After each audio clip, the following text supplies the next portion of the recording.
to share Velma, Gratch, and the Way Cool Butterfly. It's by Alan Madison and Kevin Hawkes.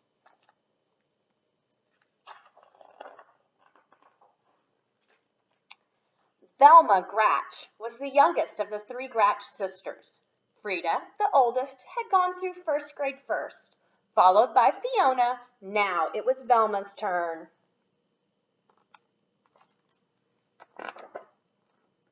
The chorus teacher remembered Frida best because she had a voice like an angel. The gym teacher remembered Fiona best because she ran like the devil. And the first grade teacher, Mr. Plexippus, fondly remembered both sisters because Frida's miraculous math and Fiona's spectacular spelling. Everyone from the class guinea pig to the principal had magnificent memories of the older Gratch girls, but they could hardly even recall Velma's name. This made Velma feel as if she did not belong in the first grade at all. She wanted to curl into a ball and roll right back into kindergarten. Of course she belonged, cooed Velma's mother, trying to cheer her up. You've only just begun. Soon everybody will notice you. Velma couldn't wait. She needed to be noticed now.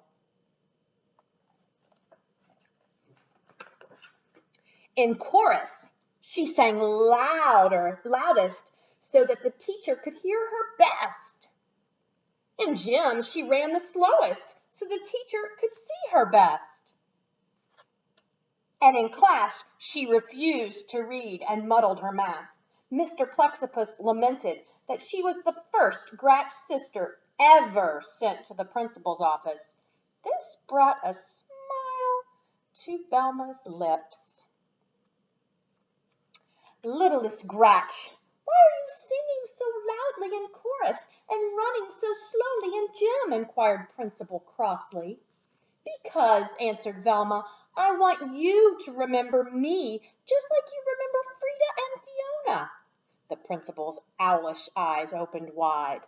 But my dear, those Gratches are remembered for good things. Velma's small smile pretzel twisted into a full-blown frown.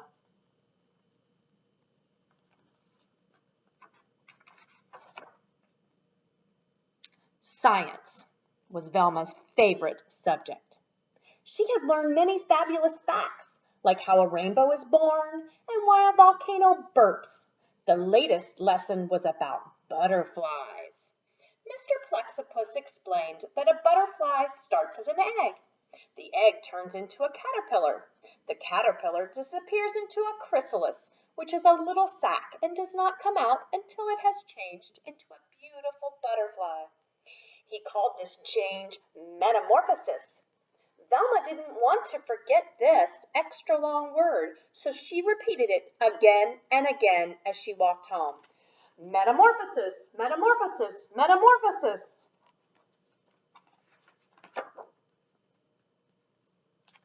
Frida, when you were in first grade, did you study butterflies? Velma asked her older sister. No, we learned worms, Frida replied. Fiona, when you were in first grade, did you study butterflies? Velma asked her middle sister. No, we found out about frogs, Fiona stated. Well, said Velma proudly, we are studying butterflies and metamorphosis.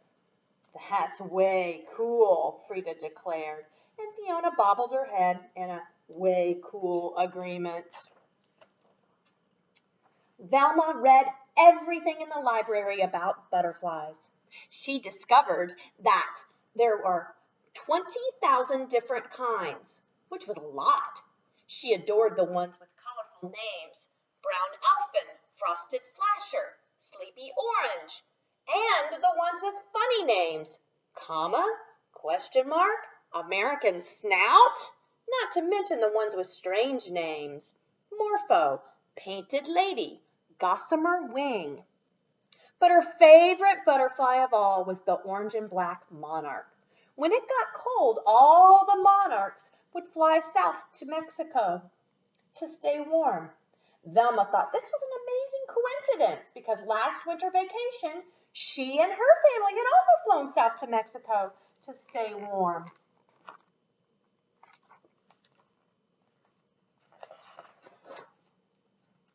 In science, Mr. Plexippus announced that they would take a class trip to the Butterfly Conservatory, a place where real butterflies were collected and cared for.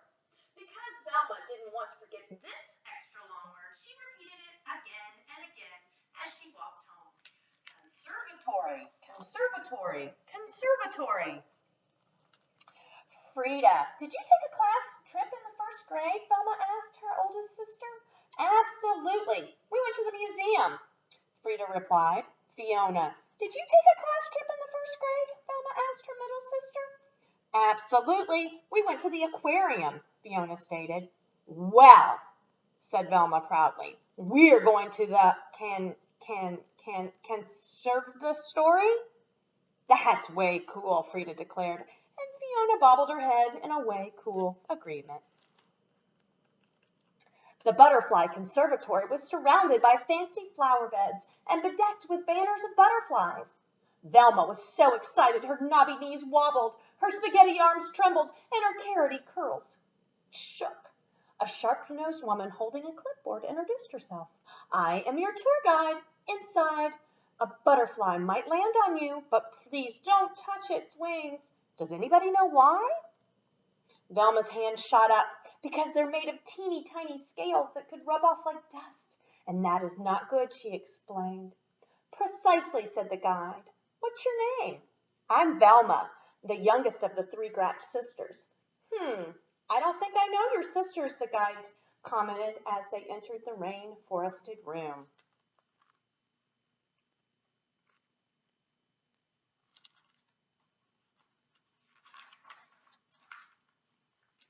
It was a magical space, slathered in tall trees and tangled vines. Water gurgled over rocks and butterflies of every variety.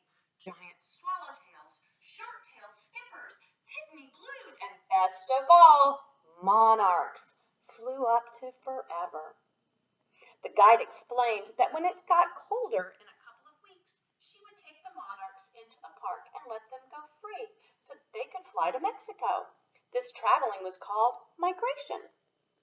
Because Velma didn't want to forget this extra long word, she repeated it again and again as she walked through the rainforest.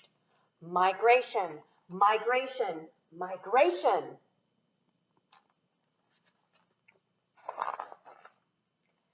A gorgeous green comma rested on Randy's head. The class oohed. A baby brown elfin settled on Sandy's nose. The class awed. A big blue morpho alighted on Andy's shoulder. The class gasped, but not one single butterfly landed on any part of Velma. Time to leave, instructed Mr. Plexippus as they neared the exit. A tear formed in a distant corner of Velma's eye. All she wanted was one single tingly touch of a butterfly. On a nearby branch sat a most lovely monarch. How she yearned to pet those velvety wings. She moved slowly. The class was leaving. One more inch. It was so pretty. She froze. If she touched its wings, it might. Velma couldn't do it. She couldn't hurt a butterfly. Come now, Velma, we have to go. Sadly, Velma turned away, and at that very moment, the most marvelous thing happened.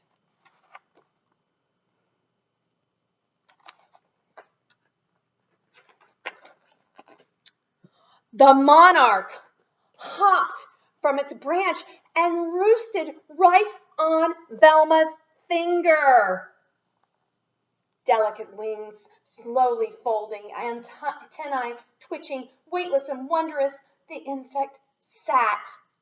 Velma was in heaven.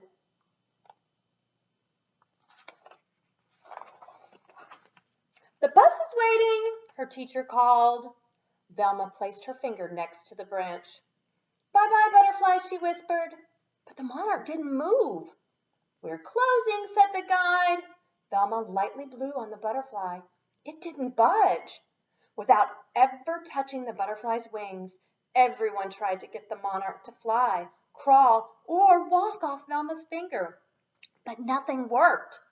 At last, Velma was told to leave with the butterfly still perched on her pointer. It stayed there on the bus ride home.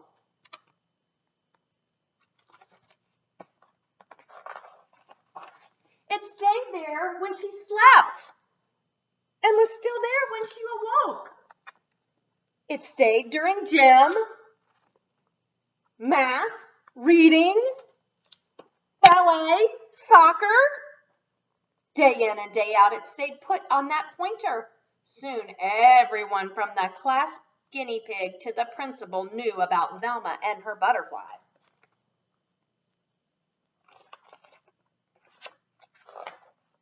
Mr. Plexippus lamented that Velma was positively the first gratch ever sent to the principal's office twice. This stuck an oversized frown on Velma's face.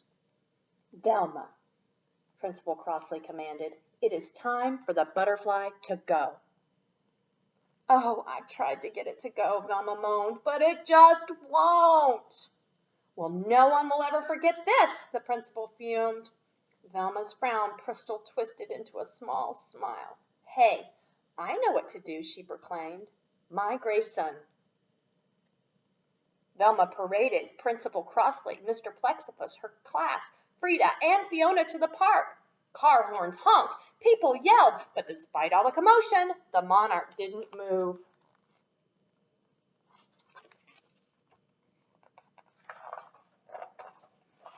A cool wind from the west blew through the field.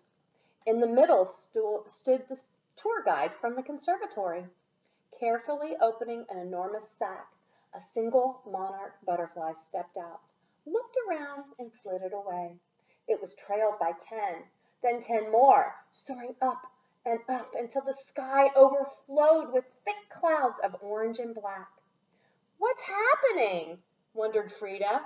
"Why are you letting them go?" demanded Fiona. "Migration," answered the guide. "My gray son," repeated Velma. The wind tousled Velma's hair and tickled her butterfly's wings. The monarch jumped onto her nose, as if to give her a kiss, and then took flight to join its friends. Over the treetops it flew, over the skyscrapers, and up into the wild blue, orange, and black yonder, on its way to Mexico.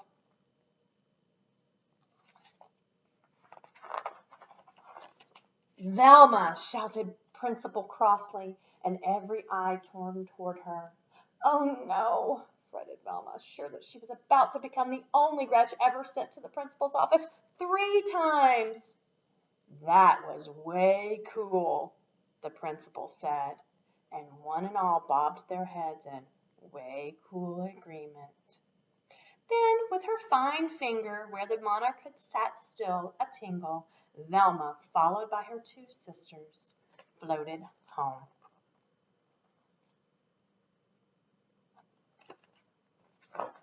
The end.